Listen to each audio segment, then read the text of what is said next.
નમસ્કાર દર્શક મિત્રો, ફૂલછાપ ડિજિટલમાં ફરી એકવાર આપનું સ્વાગત છે. દર અઠવાડિયે આપણે શેર બજારની સમીક્ષા કરવા માટે અહીં મળીએ છીએ. શેર બજારના પ્રિડિક્શન આપણે WT ગેમની થિયરીના આધારે કરવાનો પ્રયત્ન પણ કરીએ છીએ. તો લાસ્ટ વીક માટે આપણી ચર્ચા શું હતી એની સૌથી પહેલા વાત કરી લઈએ. તો સોમવારનો દિવસ ગયા વીકનો એ આપણા માટે ઇમ્પોર્ટન્ટ ટાઈમ ડ્યુરેશન હતો, એટલે કે પ્રેશર ડે હતો, વાઇબ્રેશન ડે હતો. એની રેન્જ, એ દિવસની રેન્જ માર્કેટ જે બાજુ તોડે એ બાજુ બજારની ચાલ આપણને જોવા મળશે એવી આપણી અહીં ધારણા હતી. હવે બજારે શું કર્યું કે સોમવારના દિવસની જે ટ્રેડિંગ રેન્જ બની એની અંદર જ આખું અઠવાડિયું કાઢી નાખ્યું અને શુક્રવારે માર્કેટને ઉપર બ્રેકઆઉટ આપેલું છે. અને જે વાત આપણે ગયા અઠવાડિયા પહેલાના અઠવાડિયે હતી, માર્કેટ છેલ્લા 4-5 અઠવાડિયાથી 24,200 અને 23,800 ની રેન્જ વચ્ચે અટવાયેલી પડેલી છે. હવે બજારે ફરી એક વખત આ રેન્જ તો તોડેલી છે, પણ એનો મતલબ એવો નથી કે માર્કેટ અહીંથી સીધું ઉપર જ ભાગી જશે. એનું કારણ એ છે કે ઉપર 24,400 થી 24,600 નો ઝોન, એક અહીંયા આ ઝોન બને છે આખો. આ ઝોન અત્યાર સુધી, એટલે કે આપણે એપ્રિલ મહિનાથી વાત કરીએ તો એ ઝોન સતત સપ્લાય ઝોન બનેલો છે. ત્યાં માર્કેટ જ્યારે પણ આવી છે ત્યારથી માર્કેટે એક વખત ફોલ લીધો છે. તો આ વખતે બજાર ફરી એક વખત ત્યાં જવાનો પ્રયત્ન કરતી હોય એવું લાગે છે. તો શું બજાર એ રેન્જમાં ઘૂસી શકશે અથવા તો એ રેન્જ તોડીને ઉપર જઈ શકશે, એટલે કે 25,000 ની નજીક બજાર પહોંચવાનો જે પ્રયત્ન કરી રહી છે એ થશે કે નહીં એ શંકાસ્પદ છે. આવી જ રીતે આ એક જે ગેપ પડેલો છે, અને એ ગેપની વાત કરીએ તો 24,000 થી 23,800 ની રેન્જ બને છે. આ રેન્જ છે એ બાયર્સની રેન્જ હોય એવું લાગે છે. અને માર્કેટ જ્યારે પણ ત્યાં આવીને પછડાણી છે ત્યારે ફરી એક વખત ત્યાંથી એક બાઉન્સ આવેલો આપણને જોવા મળે છે. આ ચાર્ટની વાત થઈ. ચાર્ટ ઉપર આપણને જે દેખાય છે એની આપણે અહીં વાત કરી. હવે એક વખત માર્કેટે આ રેન્જ ઉપર તોડી છે તો એનો મતલબ એમ કે જે અત્યાર સુધી 400 પોઈન્ટમાં ફસાયેલી બજાર હતી, એટલે કે આપણે અહીં નિફ્ટીની વાત કરીએ છીએ, નિફ્ટી જે 400 પોઈન્ટની વચ્ચે રમતો હતો એ હવે 600 પોઈન્ટ જેવો ગાળો થઈ ગયો છે. એટલે કે આ 600 પોઈન્ટ વચ્ચે આ અઠવાડિયામાં બજાર ફરી એક વખત અથડાતી ફરે એવી પૂરેપૂરી શક્યતા છે. વૈશ્વિક જે સિનારીઓ બનેલો છે અને અફડાતફડીનો માહોલ આપણને બધા માર્કેટમાં આપણને જોવા મળે છે. પછી કોમોડિટી હોય કે સ્ટોક માર્કેટ હોય, બધી જગ્યાએ અત્યારે માર્કેટમાં દિશા છે એ સ્પષ્ટ થતી નથી. લોકોને ક્યાંક ને ક્યાંક એવો ભય પણ છે કે માર્કેટ કોઈ તબક્કે ક્રેશ કરી જશે કે કેમ. આ સ્થિતિમાં આપણે જ્યારે આ નવું વીક શરૂ થાય છે તો એને WD ગેમની થિયરીના આધારે આપણે કઈ રીતે આગળ જોશું એની વાત કરીએ. તો ગયા અઠવાડિયાની જેમ સોમવારનો દિવસ ફરી એક વખત એક 15 દિવસની ટાઈમ સાયકલ ઉપર વાઇબ્રેશન ડે છે, પ્રેશર ડે છે. એટલે માર્કેટ સોમવારના દિવસે અહીં જે કાંઈ પણ રેન્જ બનાવશે, સપોઝ એ રેન્જ 200-400 પોઈન્ટની બને છે દાખલા તરીકે, હાઇપોથેટિકલ વાત છે, અને પછી બજાર કોઈ દિશા પકડે તો માર્કેટ એ દિશામાં આગળ વધશે એવું આપણે WD ગેમની થિયરીના આધારે ધારવું પડે. અહીં વાત હવે આપણે સપોર્ટ અને રેઝિસ્ટન્સની કરી લઈએ. તો હવે 24,000 થી 23,800, 24,000 થી 23,800 આ રેન્જ બજાર માટે સપોર્ટનું કામ કરશે. અને ઉપર 24,400 થી 24,600 આ માર્કેટ માટે બહુ મોટો રેઝિસ્ટન્સ છે. માર્કેટ જ્યાં સુધી આ રેન્જમાં છે ત્યાં સુધી દિશાહીન રહેશે, અને માર્કેટ આ રેન્જ તોડે પછી જ તેના ડાયરેક્શન ઉપર ભરોસો થઈ શકશે એવું લાગે છે. અત્યારે જે આ ચાર્ટ પેટર્ન બનેલી છે, આ ચાર્ટ ઉપર આપણને અહીં સતત કોન્સોલિડેશન થયેલું દેખાય છે.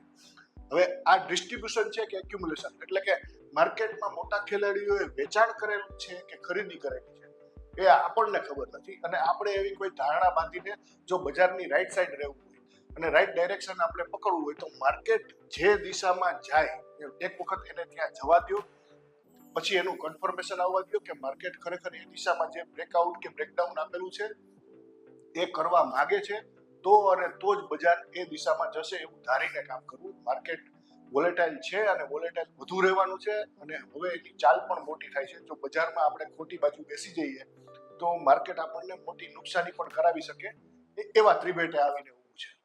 તો આ આપણે માર્કેટના આવતા વીકના પ્રિડિક્શનની પણ વાત થઈ ગઈ. પ્રિડિક્શનમાં બીજું કંઈ ખાસ છે નહીં. માર્કેટમાં ટાઈમ સાયકલ ઉપરથી જોઈએ તો સોમવારનો દિવસ ઇમ્પોર્ટન્ટ છે.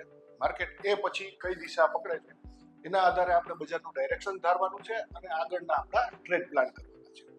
હવે માર્કેટમાં જ્યારે બહુ ખાસ બીજી કોઈ પ્રિડિક્શન કે આપણી પાસે આ વીકમાં નથી તો આપણે દર વખતે જે WT ગેમની થિયરી અલગથી આપણે શીખીએ છીએ એને આ જ એપિસોડમાં આપણે સાથે મર્જ કરી લઈએ. તો WT ગેમના જો તમે ક્યાંય પણ અભ્યાસ કર્યો હોય, યુટ્યુબમાં બીજા વિડીયો જોયા હોય કે ક્યાંય પણ વાંચ્યું હોય તો તમને ખ્યાલ હશે કે WT ગેમની થિયરીમાં સ્ક્વેર ઓફ 9 ના જે લેવલ છે, જે આપણે અહીં અગાઉ એક એપિસોડ આખો સ્ક્વેર ઓફ 9 ના લેવલ કેવી રીતે કેલ્ક્યુલેટ કરવા એની આખી રીત આપણે શીખે. તો એ WT ગેમના જે સ્ક્વેર ઓફ 9 ના જે કંઈ પણ લેવલ આવે છે એ ડાયનેમિક છે સ્વભાવે. એટલે કે માર્કેટ કોઈ એક લેવલે છે તો ત્યાંથી એની 45 ડિગ્રી, 90 ડિગ્રી, 180 ડિગ્રી એ લેવલ કયા આવે છે એની એમાં ચર્ચા થાય છે. આવી જ રીતે WT ગેમના સ્ટેટિક લેવલ્સ પણ છે, જે લેવલ કોઈ પણ હિસાબે બદલતા નથી. એ લેવલ એઝ ઇટ ઇઝ રહે છે. એ લેવલ કાયમી તમામ બજાર, કોઈ પણ દુનિયાની કોઈ પણ બજારના ઇન્ડેક્સ હોય કે કોઈ પણ સ્ટોક હોય કે કોઈ પણ કોમોડિટી હોય, એ લેવલ એઝ ઇટ ઇઝ રહેશે અને માર્કેટ એને પણ રિસ્પેક્ટ કરે છે. એ આપણને જોવા મળે છે. હવે એ સ્ટેટિક લેવલ બેઝિકલી છે. સ્ટેટિક લેવલ કઈ નથી. સ્ટેટિક લેવલ 1 થી 100 સુધીના અંકોનો વર્ગ છે. હવે માની લ્યો કે 1 નો વર્ગ 1, 2 નો વર્ગ 4, 3 નો વર્ગ 9, 4 નો વર્ગ 16. જે લોકો ગેમના એક્સપર્ટ્સ છે એ લોકો આપણને આ સ્ટેટિક લેવલ્સ આપણને જ્યારે શીખવે છે ત્યારે કોઈ પણ ઇવન નંબર એટલે કે બેકી સંખ્યા એમાં જે લેવલ આવે એમાં +1 કરે છે, આમાં +1 કરે છે. એટલે કે આને 5 ગણશે અને આને 17 ગણશે. એટલે કે જ્યારે આપણે કોઈ નાનો સ્ટોક અથવા તો નાનો ઇન્ડેક્સ તો કે આટલો નાનો હોવાનો નથી, પણ જ્યારે કોઈ નાનો સ્ટોકની આપણે વાત કરતા હોય ત્યારે આપણે આ એક એડ કરીએ બરાબર વાત છે, પણ જ્યારે 25-26 હજારની આપણે ઇન્ડેક્સ નિફ્ટીની વાત થતી હોય, લાખ નજીક પહોંચવાની આપણે સેન્સેક્સમાં વાતો કરતા હોય, ત્યારે આ નંબર્સ છે આપણે એડ નથી કરતા તો બહુ લાંબો ફરક પડતો નથી. પણ હા, જ્યારે સ્ટોક નાનો છે ત્યારે આ એડ કરવો જરૂરી છે. હવે આ જે આપણને લેવલ મળશે આ બધા સ્ટેટિક લેવલ થાય છે. 25 નો વર્ગ, 5 નો વર્ગ 25. હવે આવી રીતે 1 થી 100 સુધીના તમારે તમામ અંકોના વર્ગ કરી લેવાના છે અને જે ઓડ આંકડો આવે એને એઝ ઇટ ઇઝ રાખવાનો છે. જે ઇવન આંકડાનો વર્ગ છે એટલે કે બેકી સંખ્યાનો જે વર્ગ છે એમાં 1 પ્લસ કરીને તમારે કાયમ એક એક્સેલ શીટમાં અથવા તો એક પેપરમાં લખીને રાખવાના છે. માર્કેટ જ્યારે પણ એ લેવલની નજીક જશે ત્યાર પછી જ એમાં કોઈ રિએક્શન આવતું જોવા મળશે. ધારો કે માર્કેટ અહીં 9 રૂપિયા છે આ લેવલે અને આ આપણો સમય આવે છે, તો એ સમય જ્યારે નજીક આવશે અને પ્રાઇસ કોઈ એક લેવલ ઉપર હશે જે સ્ટેટિક લેવલ છે તો માર્કેટમાં ત્યાંથી રિવર્સલ આવવાના ચાન્સ હોય છે. એ કન્સિડર કરીને આપણે બજારના આગળ ટ્રેડ પ્લાન કરવાના હોય છે. હવે થશે એવું આમાં કે 100 નો વર્ગ આપણે કરીશું તો આપણને મેક્સિમમ 10,000 સુધીનો આંકડો મળે. સ્ટેટિક લેવલ માટે મેં વાત કરી કે 100 નો વર્ગ કરીશું તો આપણને 10,000 સુધીનો મેક્સિમમ આંકડો મળે છે. હવે આ 100 ને આપણે 101, 102 એમ પણ આગળ લઈ શકીએ, પણ સ્ટેટિક લેવલમાં આપણે 1 થી 100 સુધીના જે આંકડા છે એને ધ્યાને રાખીએ તો 100 આપણને 10,000 સુધીનો આંકડો આપે છે. તો આની ઉપરના આંકડા કેવી રીતે ગણવા?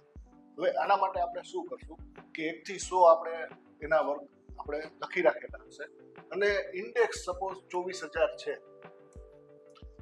તો કઈ રકમનો વર્ગ એ આગળના 3 આંકડાને મળતો આવે છે જે નજીક હશે એની પાછળ આપણે 2 શૂન્ય લગાડી દેવાના છે. WT ગેને હંમેશા કીધું છે કે જ્યારે પણ તમે ટાઈમ અને પ્રાઇસના સ્ક્વેરની વાત કરતા હોય ત્યારે દશાંશના અંકોનું કોઈ મૂલ્ય એવી રીતે રહેતું નથી. એ તમે એડ કરો કે તમે બાદબાકી કરી નાખો તો એનાથી કોઈ ફરક પડતો નથી. એટલે કે જ્યારે 1 થી 100 ના વર્ગ આપણે લખેલા હશે 24,000 આગળના 3 આંકડા 240 ની નજીક જે આંકડો આવતો હોય એની પાછળ 2 શૂન્ય ઉમેરી દેવાના અને જે આંકડો મળશે એ સપોર્ટ બનશે, રેઝિસ્ટન્સ બનશે. તો આ રીતે આપણે સ્ટેટિક લેવલની આપણે ગણતરી કરી શકીએ. એમાં કશું જ નથી, ફક્ત ને ફક્ત 1 થી 100 સુધીના આંકડાઓનો વર્ગ કરવાનો છે.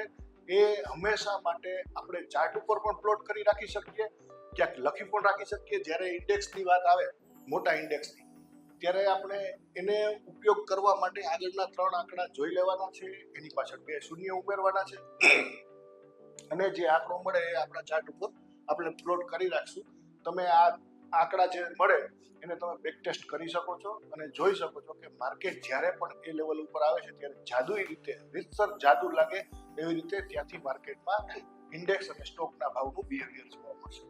તો મિત્રો, આજે આપણે શેર બજારની સમીક્ષા પણ કરી લીધી, એક સ્ટેટિક લેવલ કેવી રીતે ગણવા એની પણ આપણે ચર્ચા કરી લીધી છે. તો ગુલછાપ ડિજિટલના તમામ કાર્યક્રમો તમામ પ્લેટફોર્મ ઉપર જોતા રહેજો અને ત્યાં લાઈક, શેર અને સબસ્ક્રાઇબ પણ કરજો. Thank you.